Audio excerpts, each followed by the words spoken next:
여러분, 우리가 알고 있는 것들 중에 눈에 보이지 않는 것들이 많이 있습니다. 우리가 방금 인사했을 때도 그런 것들이 있잖아요. 우리가 믿는 하나님 우리 눈에 보입니까? 눈에 보이지 않습니다. 자, 그리고 우리가 인사했던 것들 중에 사랑이라는 단어가 있습니다. 이건 감정이기 때문에 사랑이 눈에 보이진 않습니다.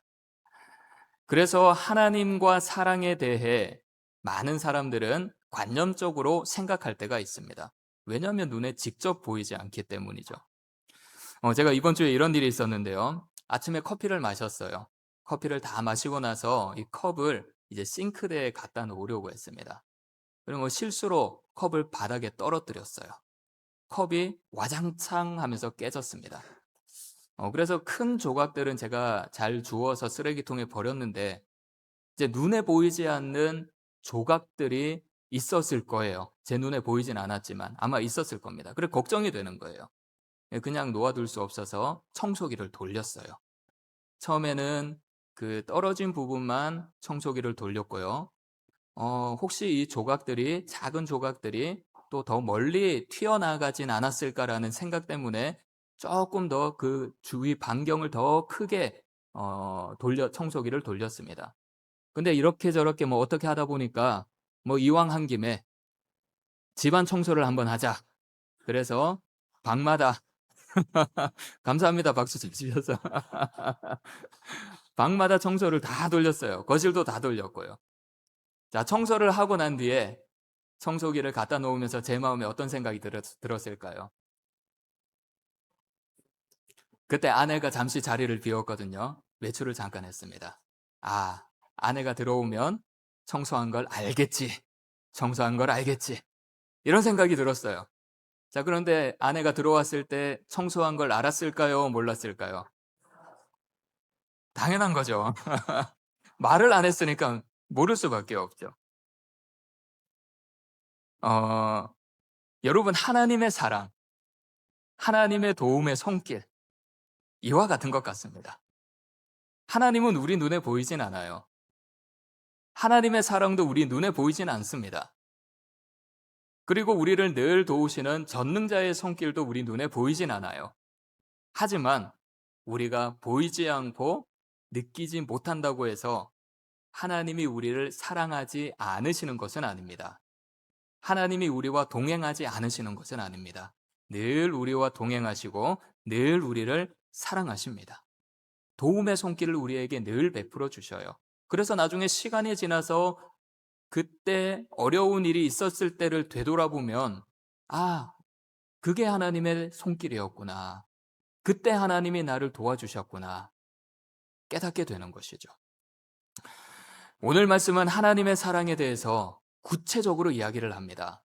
하나님의 사랑이 이것이라고 우리가 알 수 있도록 이야기를 하고 있어요. 자, 그래서 오늘 이 말씀을 가지고 하나님이 우리에게 어떻게 사랑하셨는지, 하나님이 우리에게 어떤 사랑을 보여주셨는지, 그리고 우리가 이 사랑을 가지고 어떻게 살아갈 수 있는지 함께 은혜를 나누도록 하겠습니다. 첫 번째, 하나님이 우리를 먼저 사랑하셨습니다. 하나님이 우리를 먼저 사랑하셨습니다. 우리 10절 말씀을 읽겠는데요. 오늘 이 설교 시간에는 함께 읽을 말씀을 새 번역 성경으로 읽겠습니다. 그래서 화면을 보시면서 함께 말씀을 읽었으면 좋겠습니다. 10절 함께 읽겠습니다. 시작. 사랑은 이 사실에 있으니 곧 우리가 하나님을 사랑한 것이 아니라 하나님이 우리를 사랑하셔서 자기 아들을 보내어 우리의 죄를 위하여 화목제물이 되게 하신 것입니다.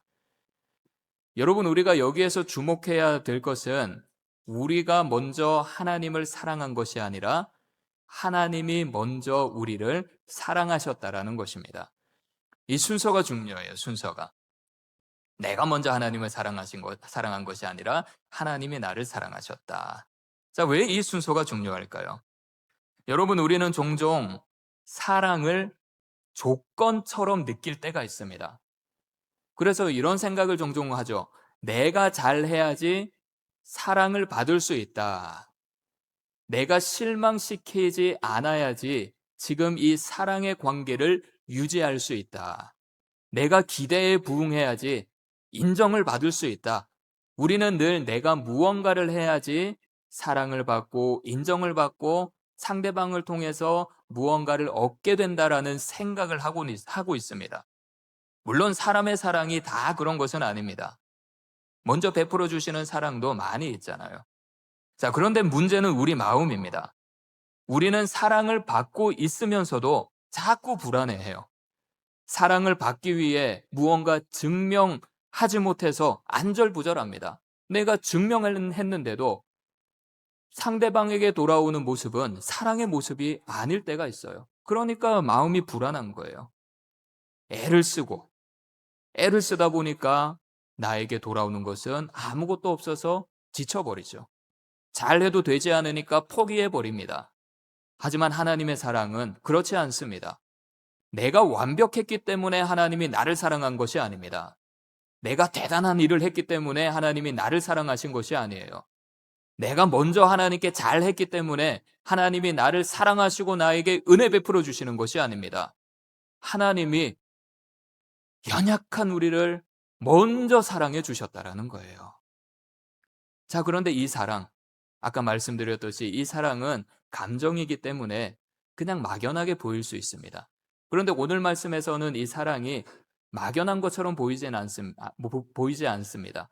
정확하게 하나님의 사랑이 무엇이다라는 것을 드러내고 있는데요.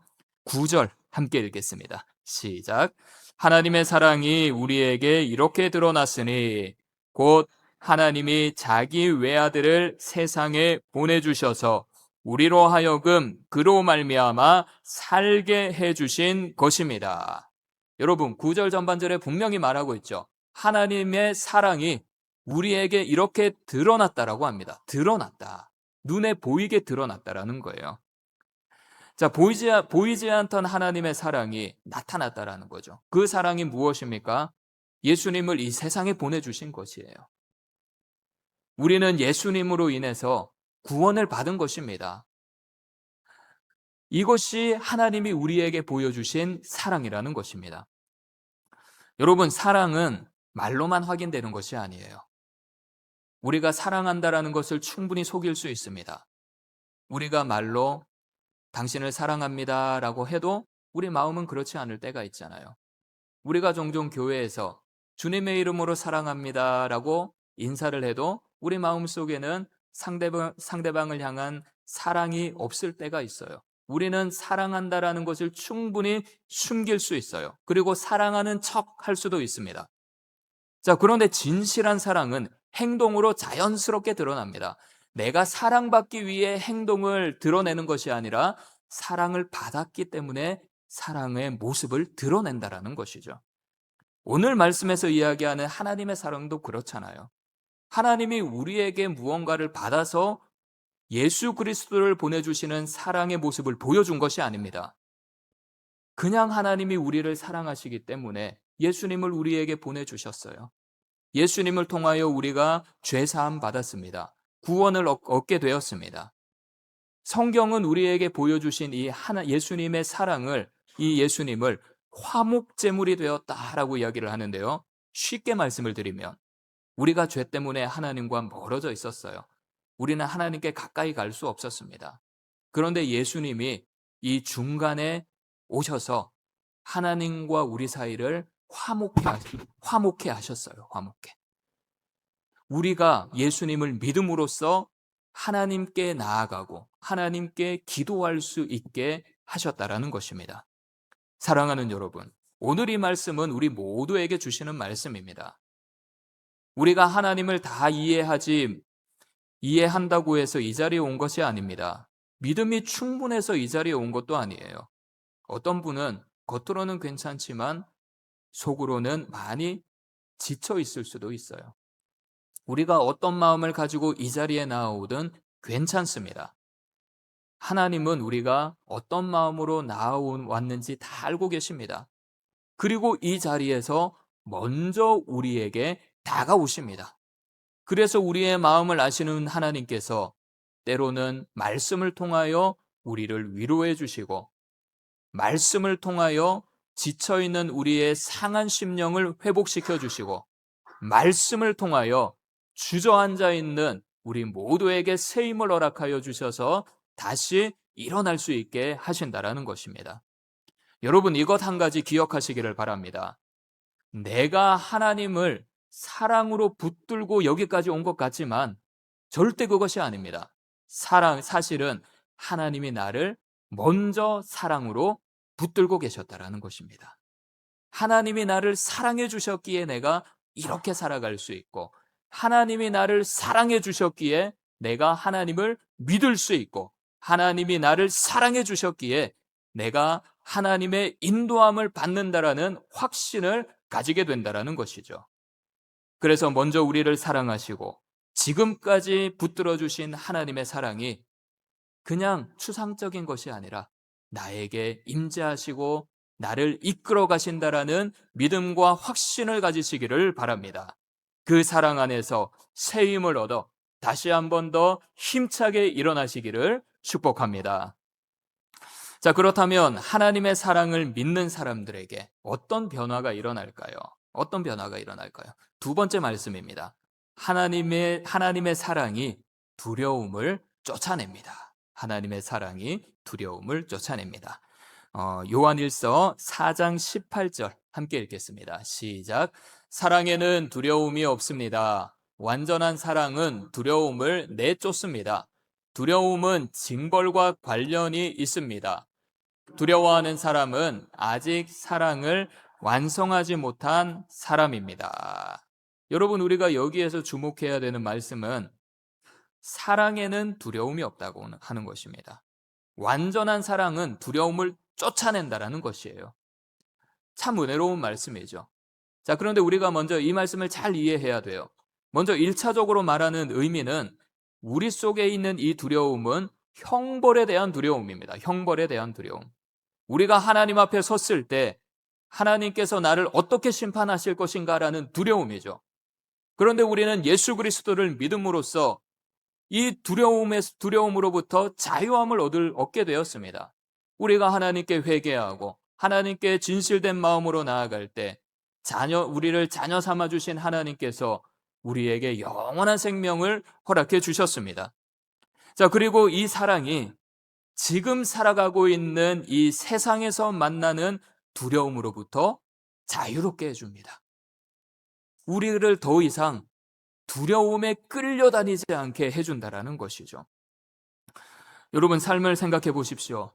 두렵게 하는 일들이 얼마나 많이 있습니까? 저도 많이 있습니다. 우리 공부하는 학생들에게도 두려움이 있을 거예요. 어떤 학생들은 시험에 대한 두려움이 있을 겁니다. 그런데 시험 자체가 두려운 게 아니죠. 내가 시험을 못 쳐서 점수를 받지 못하면 어떻게 할까? 나의 진로와 진학, 내 미래는 어떻게 될까? 시험 자체보다 시험 뒤에 올 결과에 대한 두려움입니다. 그리고 노후에 대한 두려움도 있습니다. 요즘 뉴스를 보면 예전부터 나왔는데요. 100세 시대라는 말이 많이 나오잖아요. 참 이 말이 좋은 말인 것 같습니다. 그런데 이 말이 때로는 우리에게 부담을 줄 때가 있어요. 은퇴하고 나면 어떻게 해야 되나? 지금 내가 아무것도 준비되어 있진 않은데. 그리고 내 건강이 무너지면 어떻게 되나? 자녀들에게 짐이 되면 어떻게 해야 되나?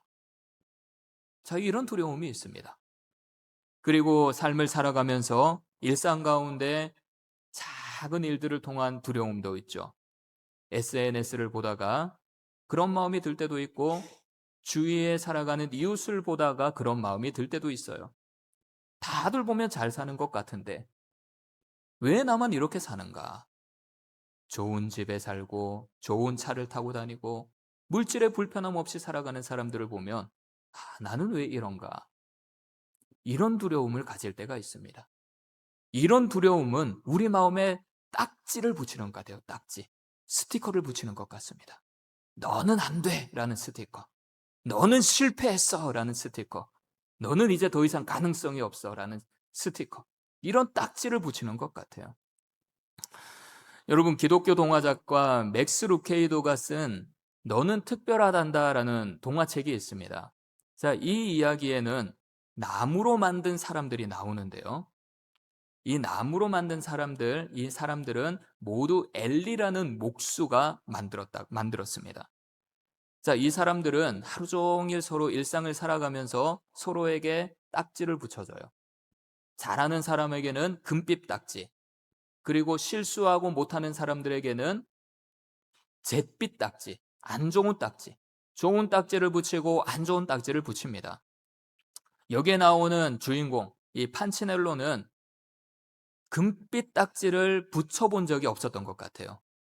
뭘 할 때마다 넘어지고, 뭘 할 때마다 다른 사람이 어려움을 당하고, 그러다 보니까 사람들이 이 주인공을 보기만 해도 그냥 아무것도 하지 않았는데 안 좋은 딱지를 붙여버리는 겁니다. 딱지를 붙이면서 너는 안 돼, 너는 안 돼. 넌 왜 항상 그러냐? 너는 앞으로 아무것도 못해. 이런 말을 하면서 붙이는 거예요. 그런데 시간이 지나면서 이 주인공이 자기 자신을 그렇게 생각했다라는 거예요. 자기 자신을. 나는 별 볼 일 없는 사람이야. 난 실패한 사람이야. 난 사랑받을 수 없는 사람이야. 여러분, 이게 무서운 겁니다. 이게. 처음에는 사람들이 붙인 이 딱지가 나중에는 나 스스로 나는 이런 사람이야. 나는 이런 사람이야. 나는 이런 사람. 이 주인공은 자기를 만든 목수 아저씨를 찾아갔어요.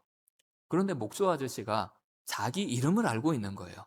그 수많은 나무 인형이들이 있는데 아무도 자기를 보잘것없이 생각하는데 이 목수 아저씨는 자기의 이름을 알고 있는 거예요. 그리고 이렇게 말합니다. 너는 사람들이 붙인 딱지로 결정되는 존재가 아니다. 너는 내가 만든 존재야. 너는 사랑받는 존재야. 나에게 소중하단다. 그 말을 듣자 이 주인공 몸에 있었던 잿빛 딱지가 모두 떨어져 나갔습니다. 왜 떨어져 나갔을까요? 사람들이 붙인 딱지보다 자기를 만든 목수 아저씨의 말을 믿었기 때문입니다. 목수 아저씨의 말을 믿었기 때문입니다. 사랑하는 여러분, 이것이 신앙입니다. 이것이 신앙. 세상은 우리에게 붙이는 딱지들이 많이 있습니다.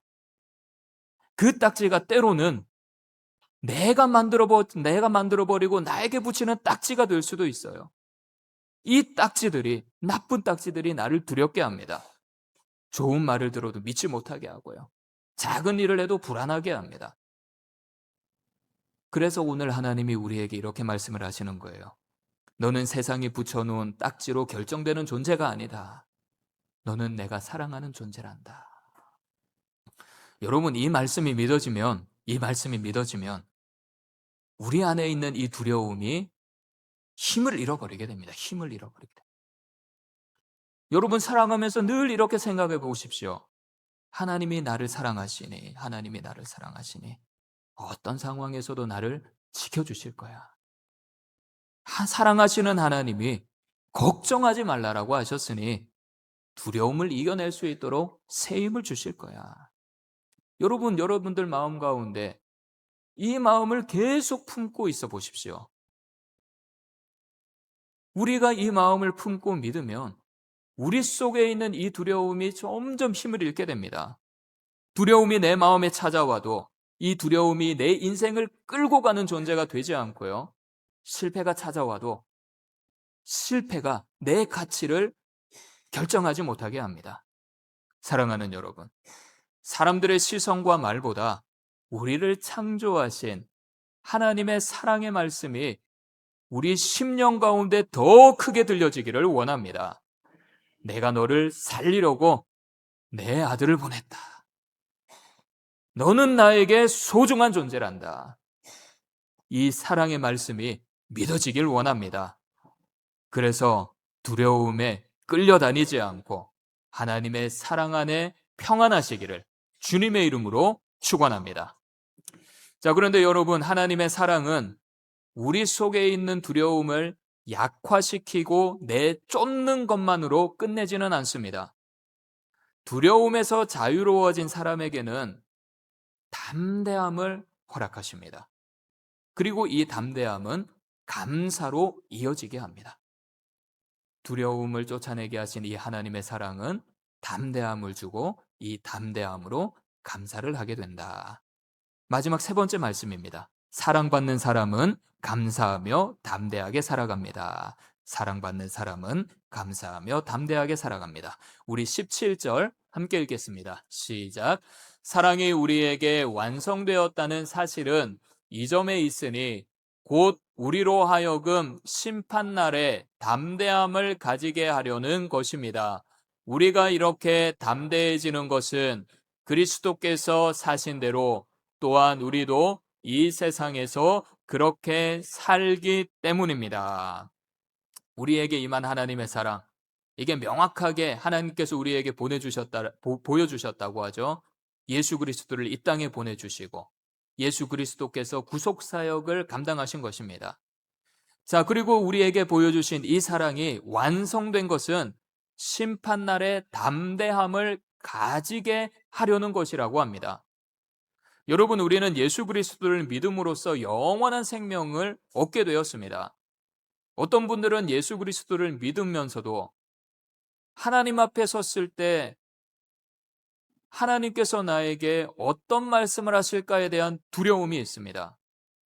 혹시 내가 예수님을 믿었는데도 나의 실수와 잘못 때문에 하나님이 계신 영원한 복락, 하늘나라에 가지 못하는 건 아닌가, 이런 두려움에 빠지는 분들이 있어요.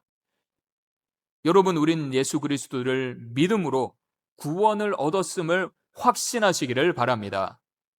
주님의 심판을 두려워하지 말고 우리는 하나님의 사랑받는 자녀임을 믿고 담대하게 살아가시기를 바랍니다. 자, 여러분, 이 담대함이 우리에게 어떻게 오는지 마지막으로 한번 보기를 원하는데요. 우리가 잘 알듯이 이스라엘 백성들, 이스라엘은 하나님을 거역하며 살아갔습니다. 선지자들을 계속 보내면서 하나님께 돌아오라고 했습니다. 하나님을 섬겨야 된다고 했습니다. 우상을 섬기지 않아야 된다고 했습니다. 그런데 결국 이스라엘은 하나님께 되돌아가지 않았어요. 바벨론 포로로 끌려가 버리죠.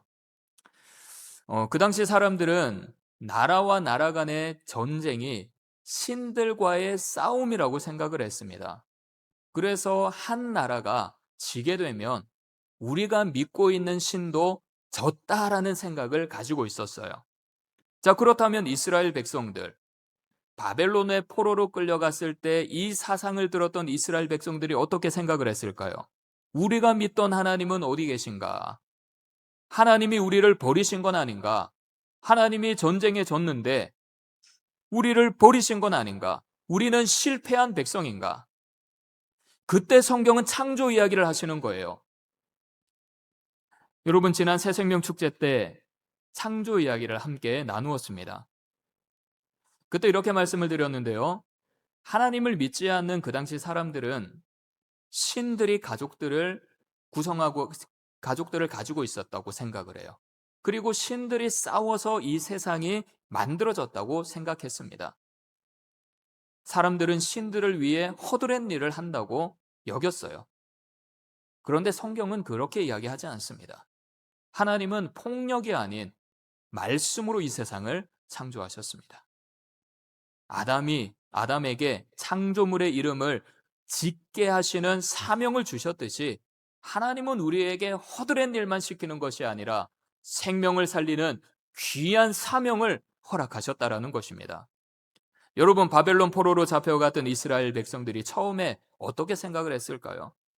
우리 하나님은 마루둑이라는 바벨론 신에게 졌어. 우리는 망했어. 우리는 다시 돌아갈 수는 없어. 이런 생각을 가졌을 거예요. 이랬던 이스라엘 백성들이 하나님의 창조 이야기를 듣고 달라지기 시작했습니다. 우리 하나님은 폭력의 하나님이 아니시구나. 우리 하나님은 우리를 허드렛 일만 시키는 분이 아니구나. 우리에게 귀한 사명을 주시는구나. 생명을 살리는 일을 하시게 하시는 분이구나. 이 말씀을 붙들었을 때 하나님을 향한 믿음이 두려움보다 더 커졌을 겁니다. 무너졌던 마음 가운데 담대한 마음이 자라나기 시작했을 겁니다. 여러분, 이스라엘 백성들이 담대할 수 있었던 이유가 이것입니다. 그들은 상황이 바뀌어서 문제가 해결되어서 담대한 마음을 가졌던 것이 아닙니다. 하나님은 다른 나라의 신들과 다르게 우리를 여전히 사랑하시고 우리를 여전히 붙들어 주시고 우리에게 귀한 사명을 주시는 하나님이시다. 이것을 믿었을 때 그들의 마음 가운데 담대함이 넘쳐났고 그 담대함으로 하나님께 감사드릴 수 있었을 것입니다. 여러분, 오늘은 맥주감사주일입니다. 이 주일은 지나온 상반기를 되돌아보면서 하나님께서 나에게 은혜 베풀어 주셨다라는 것을 기억하며 감사하는 날입니다. 올 상반기를 여러분들 생각해 보십시오. 하나님이 베풀어 주신 은혜가 많을 것입니다. 하지만 이 상반기 가운데 모든 일들이 다 좋았던 건 아닐 거예요. 아직 해결되지 않은 문제도 있을 겁니다. 여전히 두려운 현실들도 있을 거예요.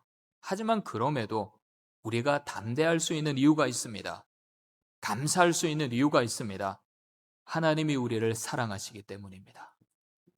하나님이 우리를 포기하지 않으시길 때문입니다. 하나님이 우리를 붙잡아 주시길 때문입니다. 이런 하나님의 사랑에 감사하며 우리를 붙잡아 주시는 하나님을 믿으시기를 바랍니다. 담대하게 나아가시기를 바랍니다. 눈에 보이는 상황만 보지 말고 내 마음을 악한 영에게 빼앗기지 말고 하나님이 나를 지켜주신다라는 확신을 가지고 나아가시기를 바랍니다. 우리에게 일어나는 여러 상황 가운데 나를 붙들어 주시는 하나님의 사랑, 그 사랑을 깊이 묵상하시기를 바랍니다. 이번 한 주간도 우리에게 사명을 주시고 담대하게 살아가게 하시는 하나님의 사랑의 품 안에서 행복한 우리 교회, 행복한 우리 가정, 행복한 우리 모두가 되시기를 주님의 이름으로 축원합니다. 기도하겠습니다. 사랑하는 하나님, 우리를 먼저 사랑해 주셔서 감사드립니다. 우리가 주님을 찾기 전에 주님이 먼저 우리를 찾아와 주셔서 감사드립니다. 오늘도 그 사랑 앞에 우리가 담대한 마음으로 서 있을 수 있도록 하여 주시옵소서. 하나님, 우리는 연약합니다. 때론 우리 눈에 보이는 여러 가지 일들로 인하여 우리 안에 두려움이 엄습합니다. 하나님의 사랑이 그 두려움을 물리쳐낼 수 있도록 역사하여 주시옵소서. 사람의 말에 흔들리지 않게 하시고 세상에 붙인 딱지에 묶이지 않게 하시고 지금까지 우리를 지켜주시고 붙들어 주신 은혜에 감사드리며 남은 하반기도 주님의 사랑 안에 담대하게 나아갈 수 있도록 하여 주시옵소서. 함께 하심을 믿사오며 예수 그리스도의 이름으로 기도하옵나이다. 아멘. 아멘.